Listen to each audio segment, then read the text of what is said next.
Bom dia, gente. Hoje é o primeiro piloto desse podcast.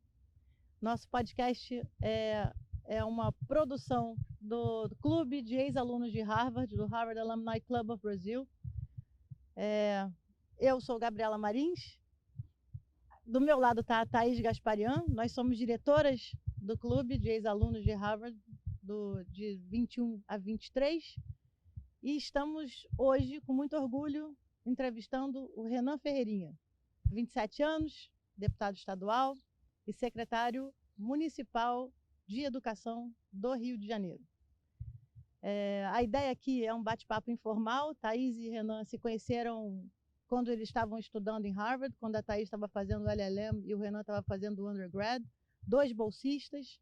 Então a ideia aqui é a gente trocar experiências e a gente se inspirar, porque são 2 pessoas extremamente inspiradoras. É isso. Você também, né, Gabi? Você também. Muito obrigada. Tá bom, gente. Vou contar de mim. Eu fiz OPM 49, me formei em 2017. Foi realmente inspirador ter feito esses 3 anos lá. Eu recomendo. Mas acho que tudo tem seu tempo também.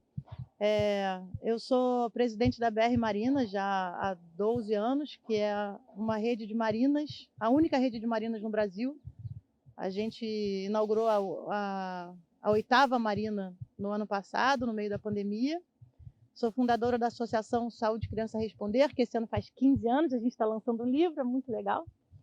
E acredito muito no poder de pessoas influenciarem positivamente outras pessoas através do exemplo. E a ideia aqui é essa, é a gente conseguir se inspirar, tanto as gerações acima deles, que eles são super novinhos, e a geração abaixo deles.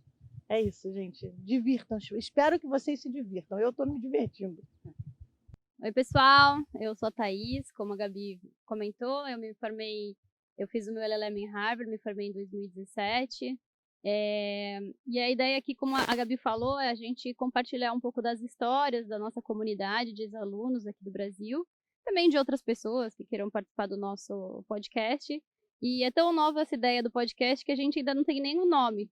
Então, se alguém quiser sugerir um nome, Renan, se você tiver ideias aí, compartilha com a gente. E aí a gente também queria devolver um pouco para a sociedade, né, o que a gente aprendeu lá, o privilégio que a gente teve de conhecer pessoas talentosas, né, de aprender, de fazer aulas, enfim. A gente queria trazer um pouco para a nossa comunidade aqui. Então, a gente teve a honra aqui de ter como nosso primeiro entrevistado, Renan Ferreirinha, nosso amigo querido de Harvard. Eu particularmente conheci ele na Brasil Conference, a gente discordava em basicamente tudo, né, Renan?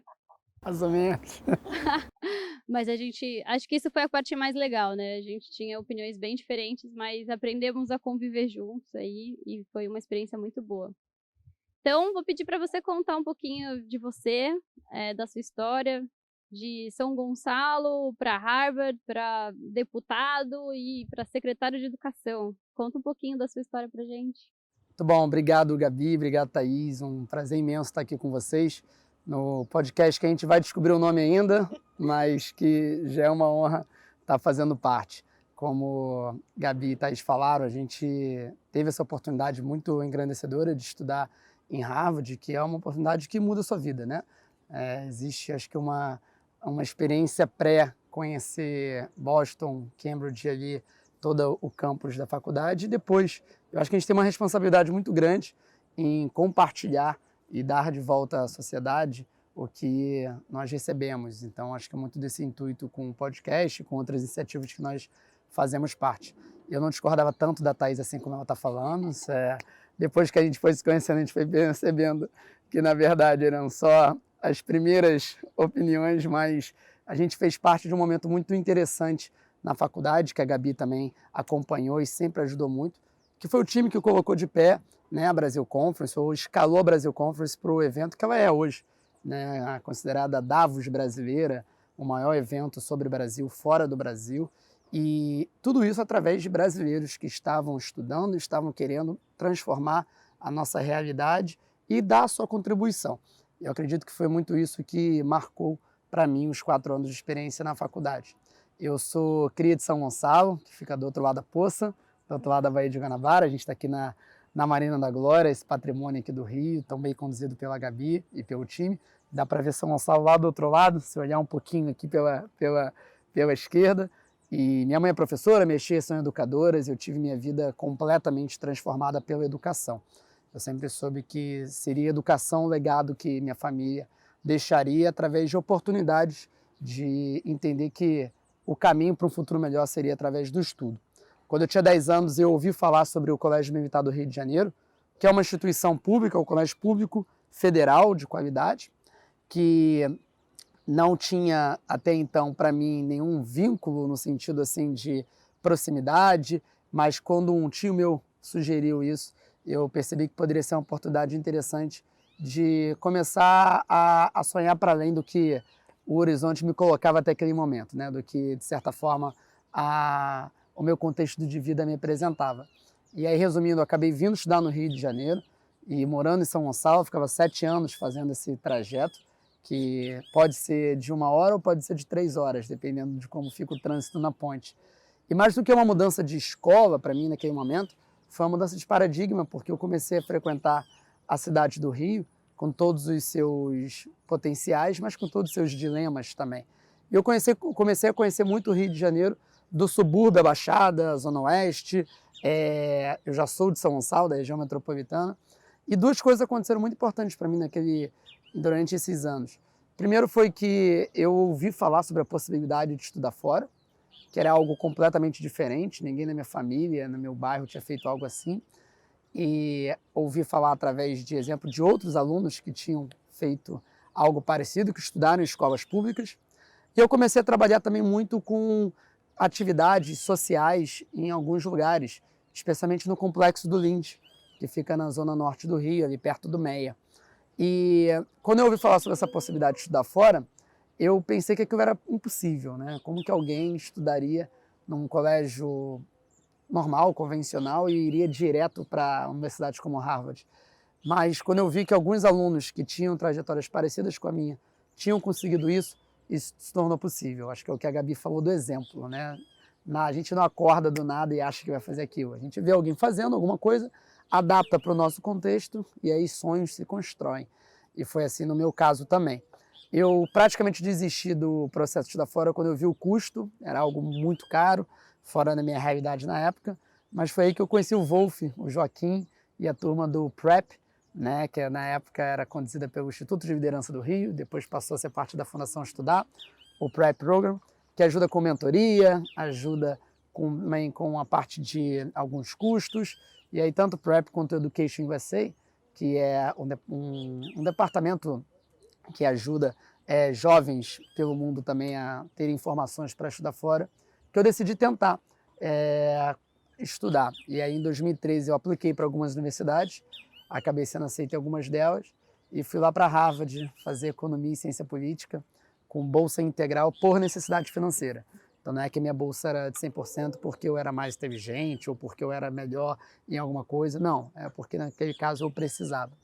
E aí foram 4 anos fantásticos, com muitas coisas interessantes, comecei alguns grupos de educação, deixar para falar um pouquinho mais para frente sobre isso, e até a decisão de voltar para o Brasil e entrar de cabeça na política e em políticas públicas educacionais. Peraí, mas antes da gente entrar na política, antes da gente voltar para o Brasil, estamos lá em Harvard ainda, na verdade estamos até antes de Harvard, acho que você mencionou a Fundação Estudar, eu acho que é importante também a gente falar para aquelas pessoas que vão estar ouvindo a gente e querem ser um Renan Ferreirinha daqui para frente, sabe? Seja na undergrad ou querem ser uma Thaís em LLM, por exemplo. A Fundação Estudar é um bom caminho para conseguir buscar bolsas ou buscar mentoria para como você vai conseguir fazer o processo para aplicar para as universidades. Tem também o estudarfora.org.br, que também é bem legal, né? Então, eu acho que vale a pena a gente colocar isso embaixo lá aqui no nosso podcast. Eu não sei se funciona isso, Pedro. Se a gente consegue colocar isso até para a gente poder dar informação para as pessoas, sabe? E aí, Renan, uma coisa engraçada, porque como eu já tenho um filho formado não em Harvard, mas pela NYU, e uma filha já na NYU também, eu convivo muito convivi muito no processo de se inscrever para as universidades, né? Então tem muito o trabalho que seria uma application holística, que você tinha que olhar tudo, etc. E vejo muitas crianças, vou falar crianças, para mim são crianças, vejo muitas crianças fazendo o trabalho social, mas vejo muito pouca gente dando continuidade a esse trabalho social. Eu vi que você montou vários projetos, e vários deles, se não a maioria, ou se não a totalidade, você ainda assim deu continuidade. Então, assim, é uma coisa de tirar o chapéu, porque eu que estou no terceiro setor também, eu vejo a dificuldade que é o voluntariado, e a dificuldade que é você manter um projeto social. Aí eu queria que você falasse um pouco do Somar, do Mapa Educação, e depois me explicar o que é o formigueiro. Maravilha, não, obrigado, Gabi. Você disse, né, o processo do application, né, que é esse processo para a gente se inscrever, processo seletivo numa faculdade, ele é um grande processo de autoconhecimento. Eu lembro até que quando eu estava no ensino médio, eu era bem indignado com o método do vestibular, né? Basicamente era isso. Como que você resume 12 anos da sua vida, que é a sua vida escolar, de ensino básico, em um final de semana? Isso é no mínimo injusto, né? Se você faz coisas fora da sala, se você tem outras atividades, se você tem hobbies, se você contribui para a sociedade de diferentes formas. E eu acho que a gente precisa pensar numa educação muito para além da educação conteudista, né? A educação muito que eu acredito e hoje tem a possibilidade de fomentar, uma educação, como você falou, uma educação holística, que leva em consideração diferentes elementos. E foi ali no application que eu passei a perceber que muitas das coisas que eu já fazia eram levadas em consideração, né? E acho que isso aí acabou unindo o útil ao agradável. E eu sempre, nas mentorias que fiz com outros estudantes que decidiram estudar fora, eu falava, né? Você não pode forçar um outro eu, né? Você tem que ser você e tem que aprender a vender seu peixe. Isso é muito importante na sua vida, né? Você falar sobre você e mantendo a humildade, né? Existe uma linha muito tênue entre humildade e arrogância. Mas você aprender a falar sobre você, sobre suas qualidades, sobre suas características, isso é muito importante. A gente só é confrontado com isso normalmente aqui no Brasil quando a gente vai fazer uma entrevista de emprego. E eu acho que o application antecede isso, né? Você começa a ser perguntado já na entrada na faculdade. E para mim, o engajamento com atividades sociais sempre foi uma característica muito forte. Eu acho que de forma cronológica, eu tenho uma família que sempre foi muito envolvida com atividades na nossa paróquia, em São Gonçalo, então assim, contribuindo ali com algumas atividades mais locais. Quando eu fui estudar no colégio militar, eu comecei a frequentar muito ali a região do Meier, do Lins, né, que tem um conjunto de favelas que é o Complexo do Lins, onde eu conheci o Somar, que você citou, o Solidariedade em Marcha, que é uma organização presente em diferentes países, que faz atividade, trabalho social, muito próximo ali, realmente ali das diferentes comunidades ou locais convivendo, aprendendo, é uma troca, né? Acredito que muito disso é um aprendizado de via de mão dupla. E aí eu comecei a dar aula de inglês no Complexo Lins para crianças e jovens, todos os sábados, fiz isso durante meu ensino médio, e foi ali uma experiência muito importante para mim, que eu aprendia muito mais com eles do que eles comigo, né? Você aprende muito sobre a troca, né, Thaís, quanto a isso. E aí depois de Somar, eu comecei junto com outros dois amigos, o Gabriel e o Pedro, o Formigueiro, que foi o primeiro site de crowdfunding, de financiamento coletivo no Brasil, completamente voltado para a educação. Foi uma época bem interessante, eu vim em 2013, que tinha alguns grupos, né, site, o Catarse no Brasil, o Kickstarter nos Estados Unidos, o Benfeitoria aqui para causas sociais, mas não tinha nada voltado completamente para a educação. E o nosso intuito era conectar projetos que precisavam de ajuda com uma rede de apoiadores, de investidores sociais que poderiam fazer pequenas contribuições com alto impacto social e execução rápida. Eram as 3 características que a gente defendia ali. E a gente ajudou aí mais 60 projetos, assim, levantando mais 100 mil reais ali para ajudar esses projetos, e foi algo bem bacana. Na época era uma startup, era na verdade um empreendimento social, mas a gente não sabia que esse era o nome. E aí eu cheguei em Harvard em 2013, conheci alguns amigos que já tinham experiências também sociais com alguns projetos também bacanas nas suas localidades, e a gente começou então o Mapa Educação, que na verdade começa com o Manifesto Mapa do Buraco, que foi um manifesto que buscou identificar os principais gargalos e buracos da educação brasileira e alguns casos de sucesso, como Sobral, no Ceará, Foz do Iguaçu, no Paraná, através de várias entrevistas. A gente queria entrevistar de 5 a 10 pessoas, acabamos entrevistando 104 pessoas de todos os cantos do país, todas as temáticas, para entender de fato a educação. Lançamos o Manifesto Mapa do Buraco antes das eleições de 2014 e foi aí um impacto bem bacana, pautou muito da discussão de educação naquele ano. E depois a gente escalou para o movimento Mapa Educação, que existe até hoje, da mesma forma como o Somar. O Formigueiro também existe na pessoa jurídica, a gente espera que possa estar com mais força. Mas hoje o Mapa Educação acho que é uma referência em discussão do protagonismo jovem na educação. Sou conselheiro hoje do Mapa e faz muito parte da nossa convivência. Eu acho que todo mundo deveria ajudar, acho que no que você acredita, né? Seja na educação, na saúde, na segurança pública, no empreendedorismo, para que a gente tenha uma sociedade mais inclusiva e desenvolvida. Acho que você trouxe uma ideia aí para a gente trazer de volta esse formigueiro, hein? Bora! Formigueiro. Fica a dica aí, ó, para quem tiver aí, tá na gaveta. Tô achando fácil essa missão. Tá tudo preparado. Mas você sabe que você trouxe uma coisa engraçada. Eu me lembro que quando eu estava lá, eu fiz uma reunião com o pessoal que estava na faculdade e o pessoal que estava no curso de graduação, né? Os MBAs e os undergrads, os brasileiros. Então tinham, sei lá, 17 brasileiros, né, até 24, 25 anos, ou 26. É por aí. E uns 22 brasileiros fazendo MBA e sentando com o nosso povo, que era o povo do OPM, que eram os velhos, né? Que eram os velhos que já tinham feito. Não é verdade. Mas uma coisa que me impressionou é que naquele momento, os undergrads, todos, a gente perguntava o que eles queriam fazer. Todos queriam devolver a oportunidade que eles tiveram lá e trazer e aplicar no Brasil. Os MBAs nem tanto, mas os undergrads foi uma coisa impressionante. Foi esse time de ouro aí que são vocês. E eu acho que isso é um pouco de quebra de paradigma também, né?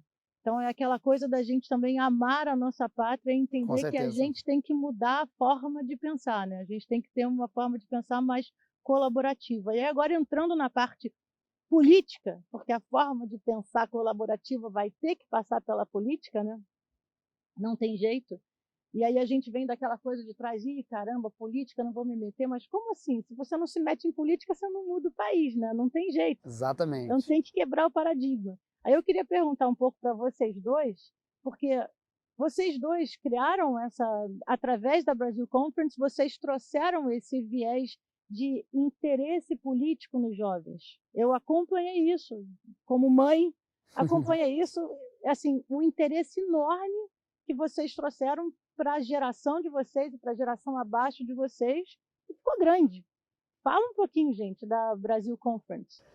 Posso falar rapidinho, deixar a Thaís falar mais do case operacional, logístico, tudo isso, porque as pessoas não têm muita dimensão, né, Thaís, do que é colocar o evento de pé, e a Thaís certamente é uma das pessoas que historicamente mais contribuíram para que a Brasil Conference se tornasse o que é.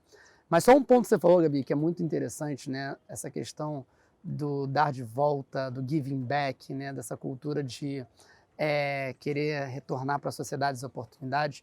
Eu acho que isso não é por acaso, né? Isso é uma mudança cultural e que tem instituições que vêm contribuindo para isso.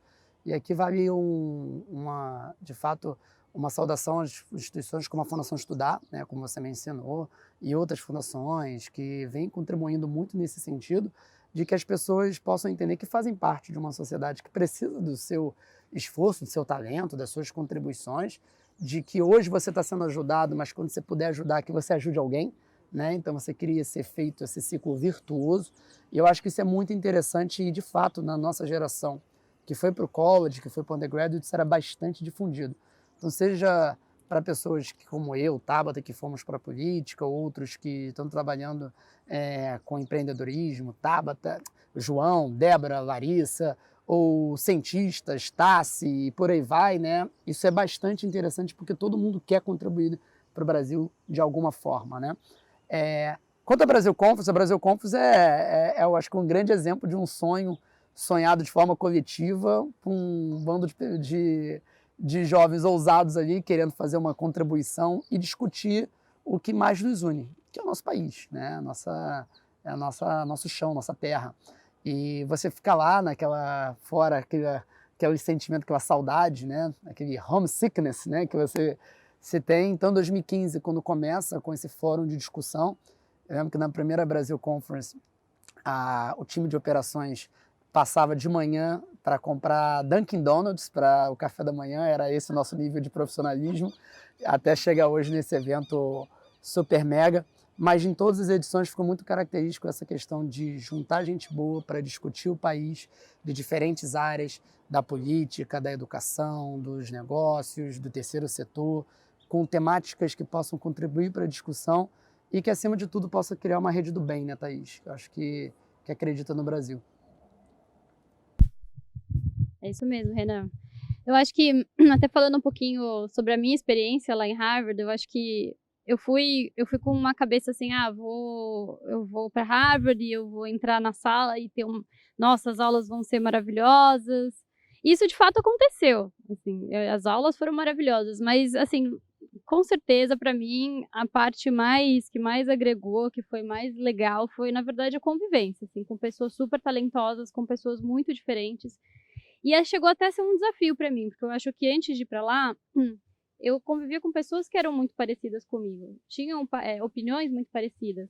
E quando eu cheguei lá, eu vi assim, nossa, gente muito talentosa, mas que pensava exatamente o contrário, assim, tinha um pensamento político, econômico que seja, muito diferente. E eram muito boas. Então, foi até um choque cultural para mim. Eu até tive essa dificuldade no começo de tomar cuidado com o que eu vou falar, porque isso não é prejudicar a minha liberdade de expressão, mas é entender que o outro tem uma opinião diferente. E aí eu entendi também, e foi muito da Brasil Conference, que é essa conferência que a gente fez junta, que ter de pessoas diferentes discutindo um tema é muito saudável, que diversidade é uma coisa muito importante. Então, quando eu cheguei ali, era até engraçado, eu ia fazer os painéis, né? A gente foi montar painel e aí eu primeiro que a gente colocava um monte de homem branco, foi discutindo, eu queria colocar todo mundo com a mesma opinião, discutindo um assunto.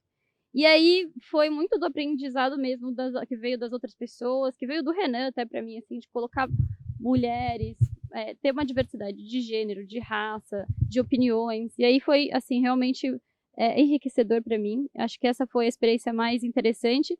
E a Brasil Conference, assim, foi a melhor experiência para mim em Harvard.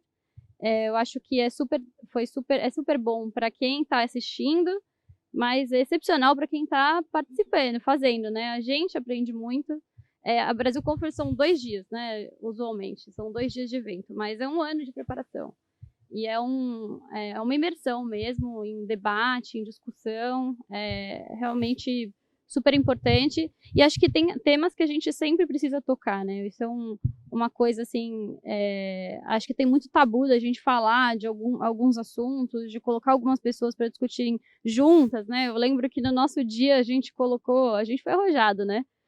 Era o mesmo dia, tinha, enfim, Moro, Dilma, a gente fez um mix ali. Eu acho que o resultado ficou muito legal, justamente por essa mistura que a gente fez e que eu acho que foi muito marcante para mim. E quando eu vejo os vídeos da conferência, eu acho que foi muito legal para quem assistiu e quem pode assistir. Ainda tem alguns vídeos no YouTube e tal, então... Contar uma história de bastidores da Brasil Conference, são as melhores, né, quanto a isso. Mas acho que muito nessa linha do que a Thaís falou, né, do diálogo, né? Acho que até muito do que ficou esse diálogo que conecta, que transforma. E acho que a palavra que de fato caracteriza o Brasil Conference é o diálogo. Mas tem uma história bacana, que é o seguinte, né? A Brasil Conference, nas primeiras edições, não sei como que está agora, ela tinha como pessoa jurídica a Associação Brasileira de Harvard dos Undergraduates, né? Que você tinha ali a conta que era utilizada, tudo mais, para que você conseguisse operacionalizar a conferência. Só que uma associação de graduação, né, de undergrad, como a gente chama lá, você movimenta talvez $1.000, assim, uma coisa do tipo, né, por semestre, por ano, o que for. E a Brasil Conference é um evento caro, né? Você tem centenas de milhares, né, que estão ali para você conseguir operacionalizar esse grande evento.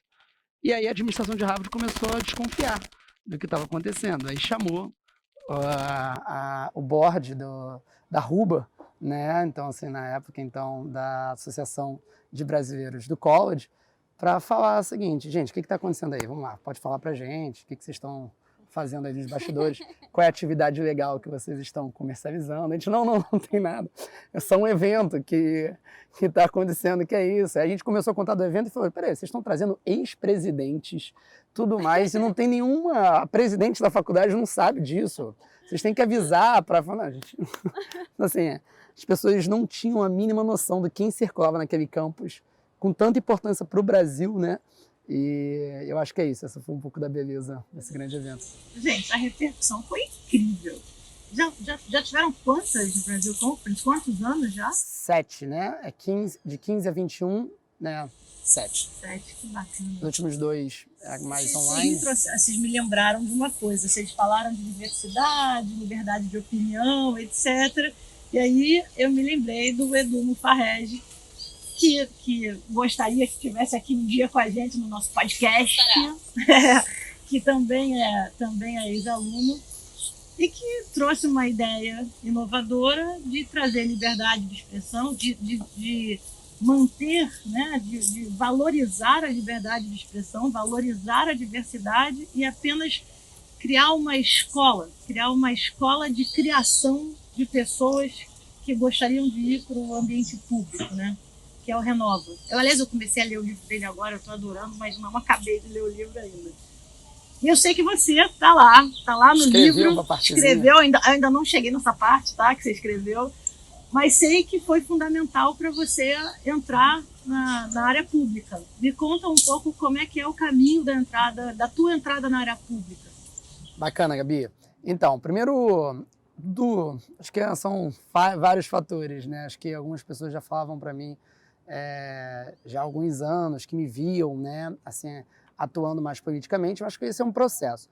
Acho que isso começa a ganhar mais corpo quando, no MAP Educação, eu começo a frequentar muito Brasília e aí ir muito nas comissões de educação da Câmara e do Senado. E é aquela confusão, né? Brasília é aquela correria tal, grandes decisões sendo tomadas. E eu comecei a gostar muito daquilo. Eu falei, nossa, isso aqui é muito interessante. Você está aqui nesse local tomando grandes decisões para como que o país vai se portar nos próximos anos e por aí vai. Mas a gente não segurava a caneta, né? A gente ajudava muito alguns locais, esse aqui é um projeto educacional bacana, essa política educacional faz sentido. Só que a gente percebia muitas vezes que quem era eleito mudava simplesmente por por querer se diferenciar, ter uma marca própria, né? A gente chegava para um novo prefeito, para um novo ministro e falava assim, esse projeto aqui seria muito importante que eu continuasse. Ele falou, mas eu preciso de algo meu, né? Eu falei, mas isso é a coisa mais estúpida, né, que se pode ter, especialmente quando se tem crianças sendo tão impactadas por isso.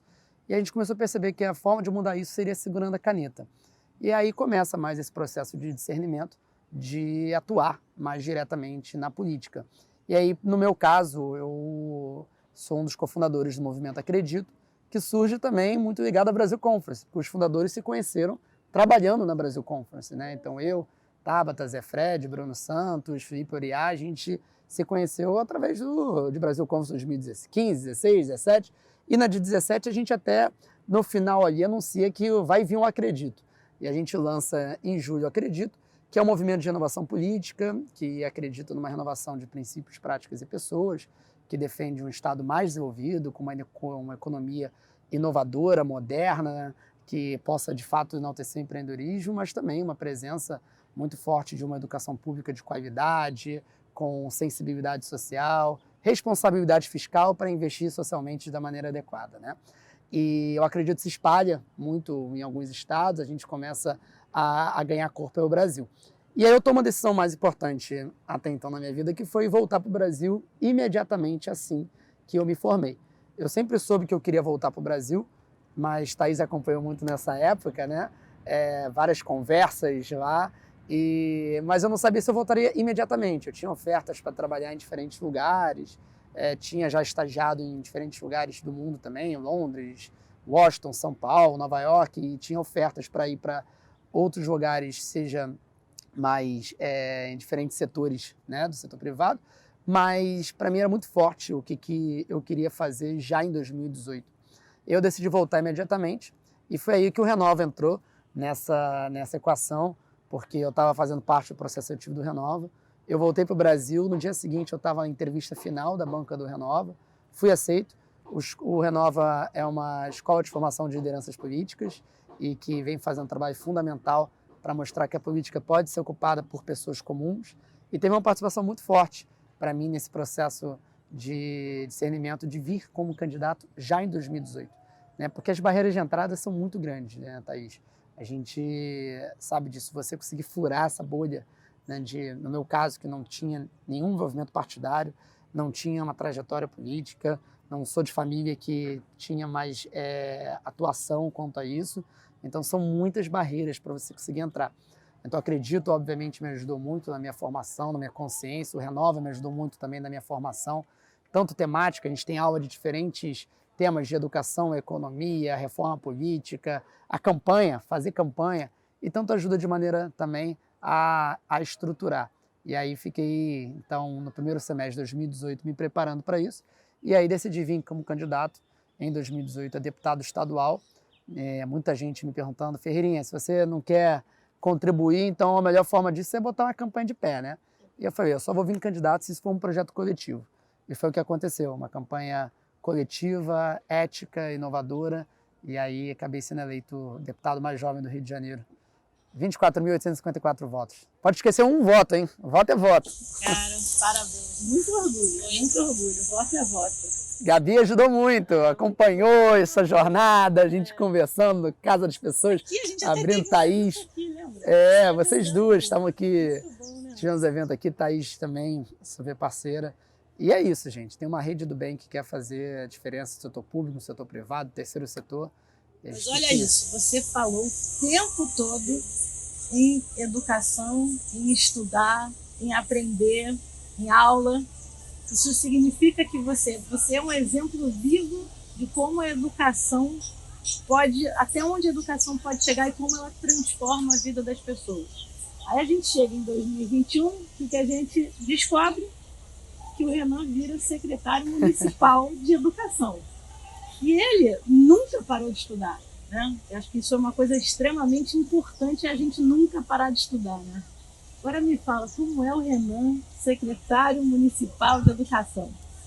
Muito bom. Estou terminando meu mestrado agora. Espero que eu consiga ir, né? Depois eu atualizo Thaís um pouquinho sobre isso também.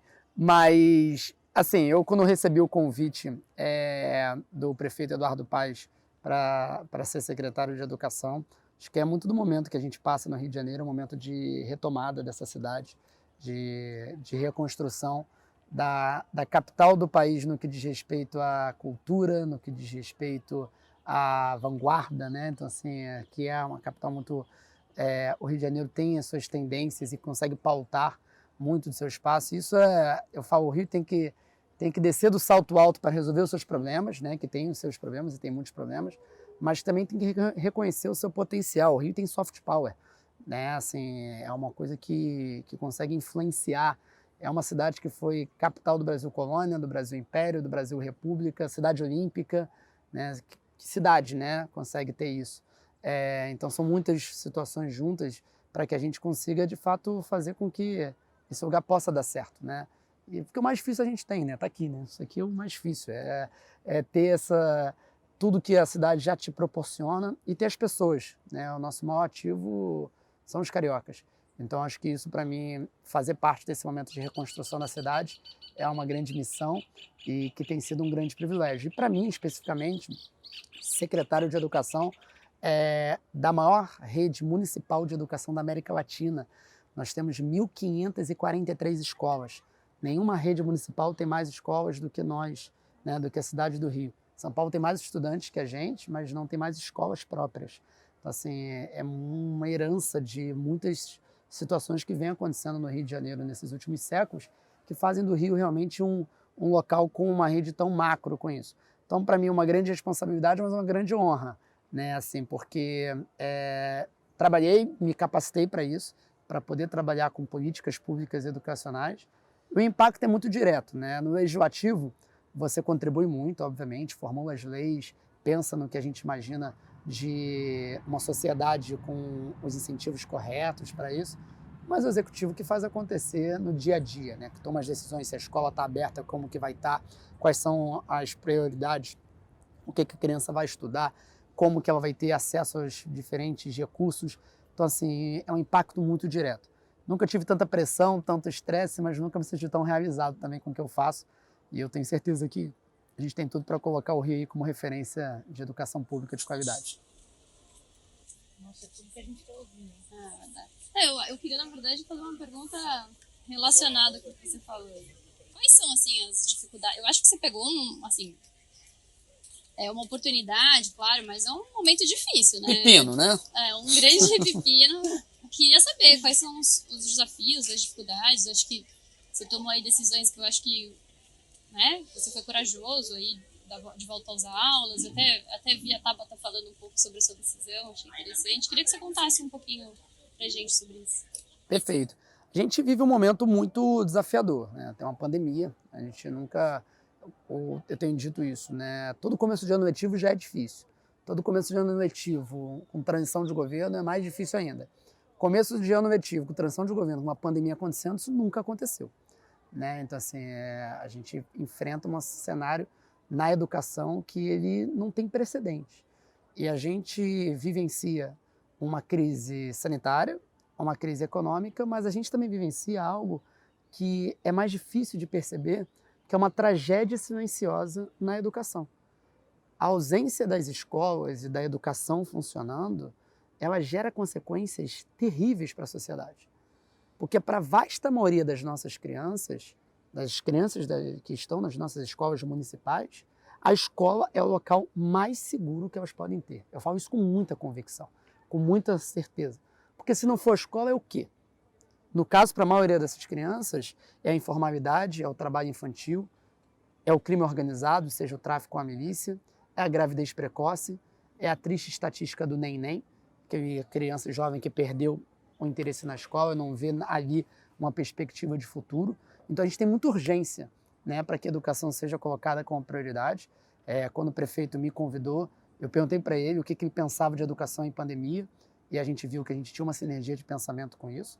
Nós temos muita responsabilidade com o momento pandêmico, a gente não abre mão de atuar com a responsabilidade que se requer. Então, para isso, tem que ter uso de máscaras, PFF2, que são as máscaras que nós utilizamos na nossa rede. Tem a vacinação obrigatória e prioritária para os nossos profissionais. Então, assim, isso foi um grande avanço. Os profissionais de educação tiveram vacinação prioritária no Rio de Janeiro. Várias situações que dão a segurança para isso. Nós temos um protocolo sanitário extremamente rigoroso, que é fruto de muito estudo e muitas análises e que foram feitas, um comitê científico na prefeitura que nos assessora para isso, para dar as condições para que a escola possa funcionar em segurança. E não quer dizer que a escola ela é infechável, né, entre aspas, né, essa palavra. Se a pandemia chegar numa escala muito difícil, a escola pode até ser afetada por isso, mas a escola tem que ser a última a ser fechada e a primeira a ser reaberta. Então é isso que a gente defende, é isso que virou um mantra na cidade. Então, assim, junto com o prefeito Eduardo Paes, a gente colocou isso muito claro. Então, com todo respeito aos outros setores, mas a educação tem que ser a última a ser impactada. Então, isso seja na educação privada, seja na educação pública. E na educação pública que a gente não só normatiza, que na educação privada a gente também ajuda e normatiza, a gente administra a educação pública, né? A gente colocou isso de uma maneira muito forte. E aí, Thaís, o meu principal receio no começo não era essa decisão. Assim, eu tinha muita convicção, tinha muita gente que até esperava de mim um posicionamento mais, vamos colocar assim, né, mais maionese, né, quanto a isso. A gente foi muito firme, né? Acho que no Brasil tiveram poucas redes que tiveram essa firmeza como a cidade do Rio, pela urgência da escola aberta em segurança. Mas o meu receio era mais se criar uma narrativa de nós contra eles, né? De que os professores, de que os profissionais de educação imaginassem que eu estava trabalhando contra, mas nunca foi isso. Eu sou filho de professor, eu sou professor. Tive minha vida transformada e trabalho todos os dias pela dignidade de trabalho dos nossos profissionais. Mas dá para fazer as duas coisas, as coisas não são excludentes. Dá para você trabalhar para uma condição de vida e progressão e qualidade dos nossos profissionais da melhor forma possível e pela aprendizagem e urgência da escola para os nossos estudantes. Então, acho que foi isso que a gente à medida que os meses foram passando, a gente foi mostrando. Mas todo dia tem as suas lutas, as suas críticas. Não pode trabalhar sendo guiado por redes sociais, porque senão se pira. Renan, uma curiosidade. A gente sabe que na época da pandemia, com as escolas fechadas, ficou muito difícil a maioria dessas crianças que estudam em escolas públicas conseguirem acompanhar a educação virtual. Né? Por muitas vezes elas acompanham a educação virtual através de um celular, que é o único membro da família que tem um celular. E a gente sabe que o aprendizado acabou perdendo um pouco durante a pandemia. Você acha que a gente consegue recuperar esse tempo perdido? A gente tem que recuperar esse tempo perdido. Agora vai demorar, Gabi. Como eu disse, essa tragédia silenciosa, principalmente na aprendizagem. É um retrocesso de aprendizagem absurdo. O Brasil é um dos países do mundo que mais ficou com aulas suspensas, né, presenciais. A média no Brasil é de 14, 15 meses. A média mundo é 7 meses. A média América Latina é 9, 10 meses. O Brasil é 14, 15. Então, assim, a gente está falando de uma baixa capacidade de se adaptar ao contexto. Quando a gente olha para os principais sistemas educacionais e países ao redor do mundo, foram priorizando a educação. À medida que outras variantes, situações foram acontecendo, você vai se adequando, mas você tem essa priorização. A educação remota, ela veio para ficar. Né? Eu lembro quando eu estava na LERJ como deputado estadual, em março de 2020, eu fiz um projeto de lei que se tornou lei de fomento à educação remota, e foi uma chiadeira danada, as pessoas achando que tecnologia vai substituir o professor. Não. Eu acho que a pandemia ela até traz duas reflexões, eu já acredito até que conclusões bem importantes. Primeiro, que o professor é insubstituível, né? As famílias têm percebido isso, né? O caos que é você tentar, né, ficar sem a presença de um professor quanto a isso. E segundo, que a tecnologia não compete com o professor, ela aprofunda a capacidade. Então, assim, na educação tinha esse receio, e por muitos educadores, de que a tecnologia é inimiga. Não, não é isso. A tecnologia ela pode expandir, né, os nossos recursos, ampliar a oferta de possibilidades quanto a isso, mas ela não substitui. Agora, a gente tem que utilizar a tecnologia dentro do que a gente tem hoje de condições. E, na verdade, o Brasil está muito atrasado com isso. Essa é uma dívida de década de 90, de começo dos anos 2000, de ter investido em fibra ótica, em conectividade, 5G, situações que a gente hoje paga um preço muito grande e que acaba acontecendo que, na verdade, nós não temos, enquanto educação, estrutura adequada para que pudéssemos ter, né, uma educação remota de qualidade. As escolas privadas vêm tentando fazer isso, mas também com dificuldade, né, condições ali, mas na educação pública ainda maior. Então, acredito, por isso que defendo muito o presencial em segurança, mas a complementação do remoto. E aí, para isso, tem várias situações que a gente está buscando fazer. Desde garantia de pacote de dados para todos os alunos. Então, hoje a Prefeitura do Rio de Janeiro oferta isso. Todos os nossos alunos e professores têm pacote de dados para o nosso aplicativo de educação. A gente vem transformando os nossos laboratórios de informática, que tem computadores que parecem aquele da foto do Bill Gates lançando a Microsoft, né? Aquela peça de museu, em ilhas de conexão, né? Com computadores modernos, com Wi-Fi. Então, a gente já passou de 10% das nossas escolas, são 1.543, então 10% são 150 escolas. Não tem nenhum grupo educacional no Rio de Janeiro privado que tem mais do que isso, só para ter uma noção. Então, assim, a complexidade, os números são grandes. E a gente, até 2024, tem a meta de chegar em todas as escolas de ensino fundamental com ilhas de conexão. E a gente vai buscando ampliar isso. Agora, o retrocesso da aprendizagem, ele é gritante. Nós voltamos a fazer aqui no Rio, Thaís, avaliações bimestrais, que não eram realizadas nesses últimos 4 anos como deveriam. Que basicamente no fim de cada bimestre, a gente tem uma avaliação em rede. Todos os nossos alunos do ensino fundamental passam por uma avaliação de português e matemática para a gente saber como que eles estão, atividade nesse sentido. E numa avaliação com um sentido punitivo para expor esse aluno ou fazer, não, é uma avaliação para que a gente possa entender quais são as lacunas de conhecimento desse estudante e como que nós vamos, através de uma formação de professores adequada, de material pedagógico, conseguir preencher essas lacunas. Ou seja, sermos mais eficazes no processo de conhecimento desse estudante. Isso é muito importante, é você medir como que você está indo, né? A gente faz isso em qualquer situação. Certamente a Gabi faz isso aqui na condução, né, da Marina, e a gente precisa fazer isso na educação, parar com essa situação. Temos que ter uma cultura de avaliação para ajudar o nosso estudante, ajudar o nosso professor. E a gente percebeu, assim, Gabi, uma dificuldade muito grande. Alunos de 4º, 5º, 6º ano que não sabem ler e escrever, né? Uma situação porque estavam no 2º ano, aí depois foram passando, e aí como que a gente resolve isso?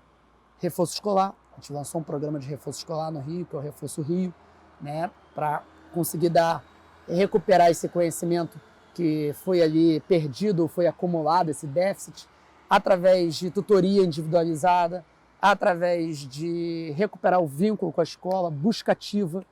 Cada criança tem que estar na escola, seja de forma presencial, como a gente vem motivando, ou seja com vínculo remoto, se for opção da família nesse momento. Mas ninguém pode ficar para trás. Esse é um objetivo da nossa gestão. Reforço escolar, tentar acabar com a evasão, é incrível, realmente é incrível. Mas aí eu começo a me sentir meio culpado. Como é que a gente pode ajudar? Como é que a gente pode ajudar, né? Como é que a gente, como clube, pode ajudar? Eu já estou no clube de Harvard, eu fui eleita na eleição passada também, quando o presidente era o Duval continuou seguindo, e agora com a presidente que é a Edith, e a Thaís se juntou a gente, e a gente sempre pensou em como a sociedade civil, através do Clube de Ex-Alunos de Harvard, pode ajudar. Eu sei que você gosta dessa coisa da sociedade civil ajudar o poder público, que não há nenhum preconceito com relação a isso, né? Nem de um lado, nem do outro. A gente já também desenhou uma coisa que é o prêmio do livro, que é fazer com que as crianças escrevam um livro, a gente tenha uma curadoria de Harvard, a gente consiga publicar o livro e depois a gente, sei lá, alguma coisa assim. Não sou eu a pessoa que está tocando isso no clube, mas a gente tem que perguntar essa questão do Book Prize, que eu acho que outros clubes de outros países fazem isso também. Mas a gente tinha que pensar numa forma de como é que a gente também pode se engajar. Só que apesar de saber que a gente tem 1.500 e tantas escolas aqui, mas ex-alunos de Harvard no Rio de Janeiro são tão poucos. A maioria esmagadora é São Paulo, né? Mas a gente poderia começar aqui. Poderíamos começar aqui e fazer isso, transformar num movimento, mesmo porque não é todo mundo que tem um secretário municipal de educação que é ex-aluno de Harvard, né? Não, muito bom, Gabi. Assim, eu sou super adepto disso, você sabe disso, né? Dessas parcerias, dessa aproximação. Eu acho que até é muito importante que a gente tenha, né, as pessoas conscientizadas e acho que próximas do impacto de fato aí. Acho que a educação é onde a gente mais vai ter isso, né, Thaís? Também é uma defensora disso. E tem diferentes formas. Nós criamos um programa chamado Abrace uma Escola, que é um programa para empresas, terceiro setor, pessoas físicas, que possam ajudar mais as nossas escolas em diferentes aspectos. Seja através da infraestrutura, você fazendo um serviço de uma infraestrutura, pode fazer diretamente o serviço numa escola ou através de uma instituição parceira. Então a gente tem, por exemplo, parceiros da educação aqui, nós temos o Instituto da Criança e outras organizações do terceiro setor com credibilidade que fazem esse papel de intermediário, né? O FI também está ajudando, né, a gente com isso. Então você tem essa parte de infraestrutura, tem a doação de, por exemplo, equipamentos tecnológicos, tablets. Né? O nosso sonho é que todas as nossas escolas tenham tablets, de 20 a 30 tablets, por exemplo. Nós já temos hoje aí umas 30, 40 escolas que têm isso. Mas as pessoas falam, pô, Ferreirinha, mas Renan, só posso ajudar uma escola. Já é uma escola, vamos lá, já é um impacto muito interessante. Pensa na sua vivência. Você, por muitas vezes, o seu universo foi a sua escola. Né? Por muito tempo, o seu mundo, né, era a sua escola. Imagina isso para uma criança, imagina isso para uma escola com 500 alunos. Né? É um impacto muito grande. Então você pode ajudar uma escola, você pode ajudar 3 escolas, 5 escolas, 10 escolas, você pode ajudar uma sala de aula. Nós estamos abertos e queremos esse tipo de contribuição. Então, assim, esse programa Abrace uma Escola vai nesse sentido. Nós temos aí pessoas extremamente qualificadas tocando esse programa. Nosso time na secretaria aí tem uma galera muito boa que largou seus empregos para vir trabalhar na secretaria, fazendo aí períodos, passando 1, 2 anos, 4 anos, né, contribuindo para isso. Tem outras formas também hoje, né? Assim, questão da pandemia, nós tivemos doação de máscaras, então máscaras cirúrgicas, máscaras PFF2 e outras situações voltadas para isso. Então, tem o Abraça uma Escola nessa direção. Tem outras questões também, nós temos muitas organizações que já são parceiras nossas para outros assuntos, por exemplo, formação de professores, né? Ajudam na formação continuada, ajudam com experiências, né? A gente tem muitas essas experiências de intercâmbio, né? Tanto de professores quanto de alunos. Nós recentemente lançamos a Olimpíada Carioca de Matemática, né? Eu sou cria de Olimpíadas de Matemática, né? Minha mãe é professora de matemática, eu fiz OBM, OBMEP, todas essas Olimpíadas de Matemática, fui medalhista delas e falei, eu tenho que criar uma Olimpíada de Matemática quando eu estiver na secretaria. E aí é isso, a gente vai premiar milhares de alunos da rede e vamos levar 40 alunos entre o 6º e o 9º ano para Disney e para a NASA, que serão os primeiros nisso, né? Então, assim, é algo muito bacana, muito simbólico. É o filho da escola pública, é o filho da periferia, da comunidade, da favela, do asfalto, de qualquer canto dessa cidade, podendo sonhar estar na Disney, estar na NASA. Isso é muito simbólico, isso é você pensar, é você sonhar grande, né? Então, assim, já temos parceiros aí do setor privado nos ajudando. E tem outras situações, temos escolas que têm nome de pessoas que fazem parte de famílias, né? Ou nome de países, nome de cidades. Tenho conversado com consulados, né? O consulado da Espanha já ajuda a gente em algumas escolas, na Escola Madrid, Escola Barcelona.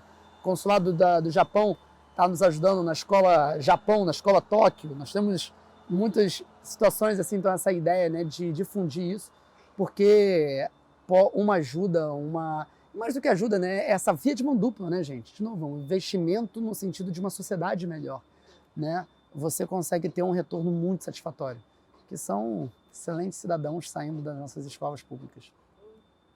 Vamos, gente, vamos lá, ex-alunos, vamos pensar nisso.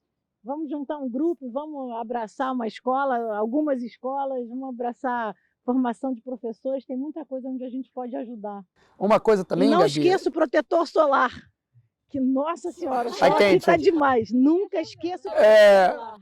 A previsão era chuva. Mas uma coisa também, por exemplo, a gente tem algumas metas bem legais. Por exemplo, nós vamos chegar a 70 escolas bilíngues no Rio de Janeiro. Hoje tem 20, então nós queremos criar mais 50. Então, a escola bilíngue, às vezes é uma parceria, né, nesse sentido. Nós vamos criar 22 ginásios experimentais tecnológicos, que são os JETs, né? Qualquer coincidência com os Jetsons não é por acaso. Então, a ideia dos JETs aí vão ser escolas, a gente tem conversado com o MIT, com o IMPA, nesse sentido. Harvard pode ajudar muito também aí institucionalmente. Assim, tem coisa boa vindo por aí. Oh, que maravilha. Tem uma pergunta para o Renan. E aí? Renan, onde você se vê, como você se vê daqui uns 20 anos? Você vai estar na política, vai estar estudando, o que você vai estar fazendo? Eu me vejo na política e também com uma atividade acadêmica. Eu estava contando aqui, fiz a loucura de começar um mestrado de administração pública no ano passado, na FGV, e concluindo aí agora também quanto a isso. Então, assim, eu me vejo na política, sim, a médio e longo prazo. Tenho vontade de dar aula, acho que também é uma coisa que em universidade, que eventualmente isso possa acontecer. Mas eu, de fato, acho que a gente está aí, tive esse primeiro mandato, agora como secretário no Executivo, quero ter outras experiências no Executivo, quem sabe um dia vir candidato no Executivo também. Agora isso é um processo, né? Isso é um processo de construção, isso é um processo de grupo, né? Você não se faz política sozinho. E a gente precisa ir fomentar, diminuir essas barreiras de entrada, trazer mais gente. Eu dedico muita energia e muito tempo para ajudar outras pessoas a virem para a política, pessoas boas, né? A Gabi falou isso. Gente boa atrai gente boa, né? A gente conhece esse mantra. E de fato isso é muito verdade. E é verdade que na política a gente precisa de mais, né? Você, em outros setores, tem uma presença maior. Não quer dizer, eu não gosto de generalização, isso não vale falar que todo mundo é isso, todo mundo é aquilo, não é isso. A gente está há muito tempo tentando fazer a diferença, mas de fato existe uma concentração menor do que nós desejamos, de gente qualificada, ética, que queira fazer a diferença. Então acho que a partir do momento que a gente conseguiu furar essa bolha, a gente tem a obrigação de fazer com que mais pessoas consigam furar essa bolha, até um dia que a gente possa chamar essa bolha de fato do nossa, né? Que a política, né, isso já é aristotélico, né? Se a gente não ocupar a política será ocupada por aqueles que não deveriam estar lá. E aí, infelizmente, as coisas não mudam como a gente gostaria. É verdade. Uma curiosidade. Eu sei que você conheceu muita gente talentosa e ao longo aí da sua trajetória. Mas, assim, quem te inspira, assim? Quem você... Não quero... Eu sei que não precisa falar todo mundo, né? Mas queria que você contasse um pouquinho das pessoas que te inspiram aí na sua vida. Muito bom. Acho que tem aquelas pessoas históricas, né? Que se fala assim, se você tivesse a chance de ter jantar com essa pessoa, com quem você sentaria, né, nessa mesa. Eu acho que tem aquelas pessoas históricas. Para mim, Mandela é um cara fora de série. Eu já li biografia e tudo mais. E super interessante. Acho que na história americana tem um cara que é o Hamilton, que também, Thaís sabe disso, sou fã, sei toda a história também, que é um dos fundadores dos Estados Unidos, um dos Founding Fathers, e talvez o menos conhecido, que criou talvez o maior empreendimento dos últimos séculos, que foi, né, um país daquela maneira, com os princípios e tudo mais. Então acho que assim, é muito interessante. Eu acho que falando dos tempos modernos, né, acho que quanto a isso, eu acho que o Barack Obama é um cara muito fora de série, né? Terminei de ver o livro dele. E a dupla, né? Barack Obama e Michelle Obama, porque ali é uma dupla de fato. Acho que toda a trajetória de uma pessoa que veio do Havaí, foi estudar em Colômbia, depois decidiu fazer atuação comunitária, né? Ser um líder comunitário ali, ajudando em Chicago. Foi para Harvard, né? Foi ali, fez uma grande trajetória ali em Harvard. Quanto a isso, voltar e entender que a grande capacidade de fazer muito impacto para a sociedade é pela política, né? Isso a gente precisa reconhecer. Obviamente, o terceiro setor, o setor privado tem o seu papel, faz um trabalho importantíssimo, mas a política tem um nível de escalabilidade, de impacto que é incomparável. Eu acho que o Obama é um cara que conseguiu, né, chegar lá e, então, assim, identificar. E várias pessoas que estão construindo comigo aí para isso, acho que a nível nacional. A gente também, amigos meus que estão desde a Tabata em São Paulo, Felipe Rigoni no Espírito Santo, Alessandro Vieira no Sergipe, são pessoas que me inspiram diariamente aí com suas lutas, com sua garra, com sua resiliência. Acho que criar casca na política é muito importante, né? Você apanha muito todos os dias de diversas coisas e faz parte, eu acho que na natureza do que está acontecendo, mas você também tem, acho que, um sentimento muito gratificante de conseguir entregar algo que você sabe que vai ser, seja uma reforma, seja uma mudança que vai impactar milhões de pessoas, isso é incomparável. Muito bom, cara, muito bom. Acho que a gente acabou, né, gente? Esse nosso primeiro podcast, você sabe. Senão a gente vai torrar, né, aqui, né? Mas você sabe que essa coisa, setor privado e setor público tem que trabalhar em conjunto sempre, né? Então, o setor privado tem que entender que ele tem que trabalhar também em conjunto com o setor público e não só reclamar, né?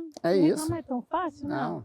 Mas eu vou te dizer, tudo bem, eu sei que a nossa vida não é fácil no setor privado, sei disso. É verdade. Eu digo que o empreendedor no Brasil é Highlander total, que aqui tudo acontece, né? Tudo acontece. Mas mudando de assunto, queria agradecer muito a sua presença. Dizer que esse é o nosso primeiro podcast e dizer que hoje, dia 28 de agosto, é o dia do voluntariado. Olha, sabia disso? Eu sabia, tinha esquecido. Eu sabia hoje de manhã. É verdade. Aí, eu vou até fazer um post sobre isso. Hein? Diz o seguinte, nunca duvide que um pequeno grupo de pessoas conscientes e engajadas possa mudar o mundo. De fato, foi sempre assim que o mundo mudou. Nossa, que boa. Muito legal, né? É hoje. Gente, vida longa ao nosso podcast. Muito obrigada. Vida longa a vocês dois. E que venham muito mais Renans e Thaís por aí. E Gabi. E Gabi, com certeza. Obrigado, gente. Obrigado, Gabi. Obrigado, Thaís. Que a gente possa ter mais episódios aí. Contem comigo. Vamos embora. Valeu. Tchau, pessoal. Obrigadão.